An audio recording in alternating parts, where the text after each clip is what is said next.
Hello, I'm Super Orange Cat here. I'm today with another video I think is interesting, at least in my opinion. What I want to cover is if you've been following the news lately, and honestly, I'm pretty sure everyone has with the fact that we're all stuck at home, basically. We've heard about probably that there's increasing plans about how to open the country back up or open the world back up, but mostly open the United States back up. And ultimately, I want to first say straight up, I am very in favor of this policy.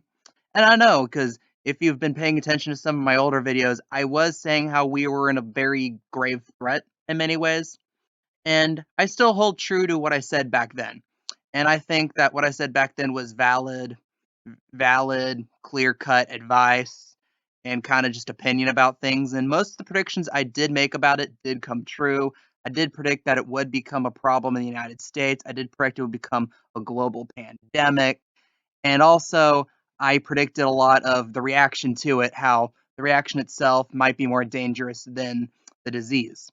And that's something I really want to build on here because although this is definitely a deadly disease, at the same time, we've hit a period where I don't think we can keep going on just simply living at home.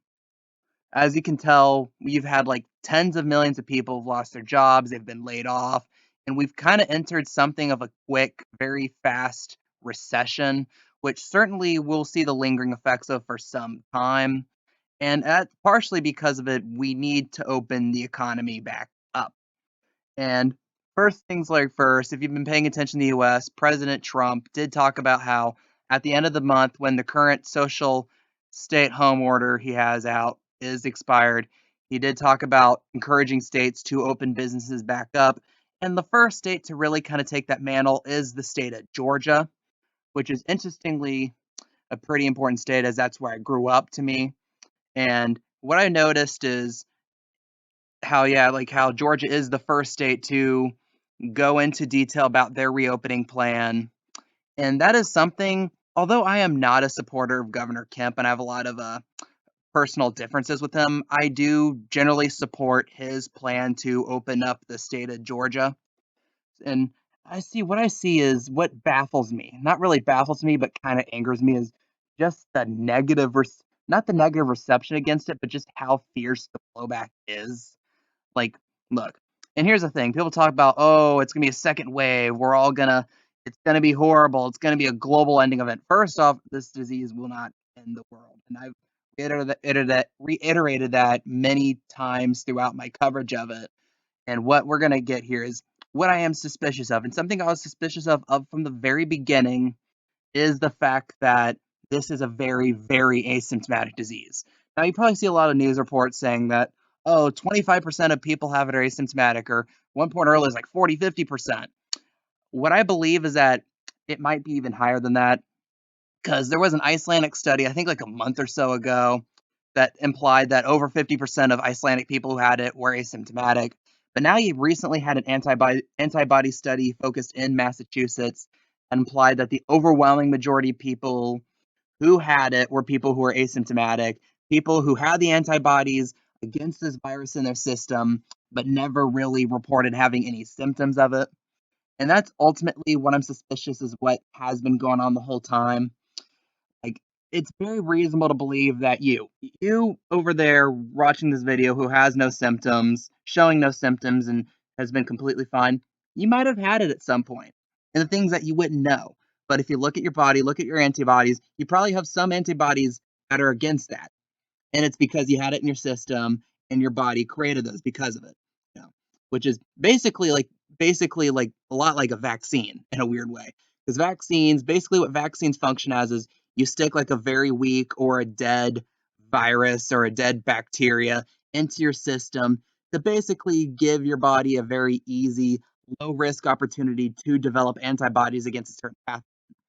And I'm very suspicious that the nature's disease, with it mutated frequently in a way that led to this being more asymptomatic.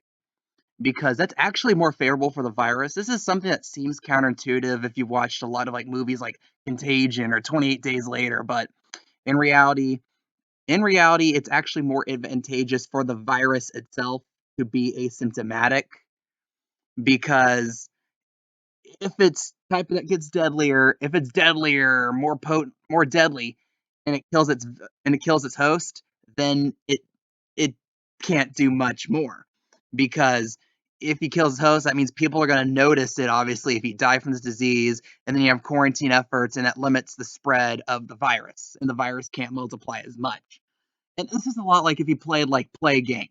If you play Plague Inc., if you know the first thing about it, you know how to win the game is effectively to make sure you have all the symptoms at the lowest setting possible, and then when it's spread wide enough, then you kick on all the symptoms. And that's how it spreads wide. Because like if you ever played the game, if you ever played let's max out symptoms, you'll figure out that countries see this coming a while away, all the ports close, and the virus doesn't become as deadly. And that's just kind of a bit of a tangent here. But I want to go back to this kind of social response to it because what I see not really baffling. You have people saying we need to keep shut down.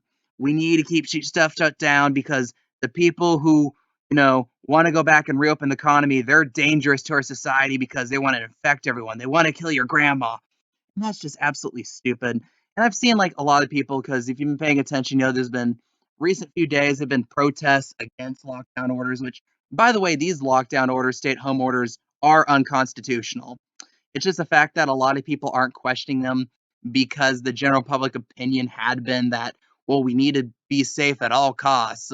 This pearl clutching, think of the children, or in this case, think of the grandmas situation has led to people kind of accepting this, which is why this hasn't been challenged yet. Plus, it's hard to challenge stuff in court when all the courts are closed, too.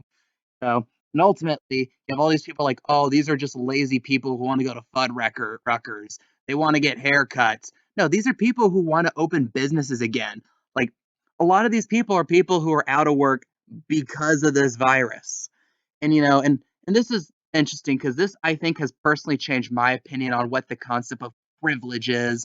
When people talk about privilege, they talk about, oh, white privilege or male privilege, stuff like that. However, I think the concept of privilege, I think this virus has really displayed what privilege really is. Privilege, in my opinion, is being able to stay at home for a month or two and not having to worry about your financial situation. It's about not worrying about where food's going to come from. It's about not worrying about what it's about what your future is going to be. It's not about worrying what your children's future is going to be. It's not going to be worried about education. And a lot of these people, the majority of Americans, don't have that privilege. And it is interesting because you get these hilarious, out of touch responses from people who do have that type of privilege. Like, for example, if you pay attention to Twitter, you had like Patton Oswalt have this tweet being like, oh, Anne Frank was locked in her attic because of Nazis, but oh, fat people want to go to Rutgers. All these people are lazy. That's just so outstanding, out of touch because it's not about going to Rutgers. It's not about going out to eat. It's about having your job. It's about going back to work again and getting money for your family. People can't just live on stimuluses. And plus, if you keep doing these stimuluses over and over again, you're going to inflate the currency and American money becomes worthless over time. And that's something a lot of these people who don't have to worry because they already have so much money in their bank accounts. Or there's someone like Patton Oswalt who's an actor who makes a lot of money. Like, and all these different people who have that privilege because their jobs aren't threatened from this. And I think that's the concept of the perspective of this. And the reason why I have this picture of the allegory of the cave here is I think ultimately a lot of these people who are kind of in the middle ground between wanting to get out and like work, the people who like protest these orders, and the people who are lazy sitting at home on Twitter talking about how opening up the economy is evil. What these differences is that there's this big group of people who they know they have to open up the economy, but they're scared of the virus. And what I want to tell them is just turn around and see that you're probably going to live. Like I said, you might already have the virus. It's a very asymptomatic virus. It's a very asymptomatic disease. If you have it, you will likely survive. You'll probably not even see any symptoms of it. Turn around and see the fraud as it is. I'm Super Orange Cat, and that is all.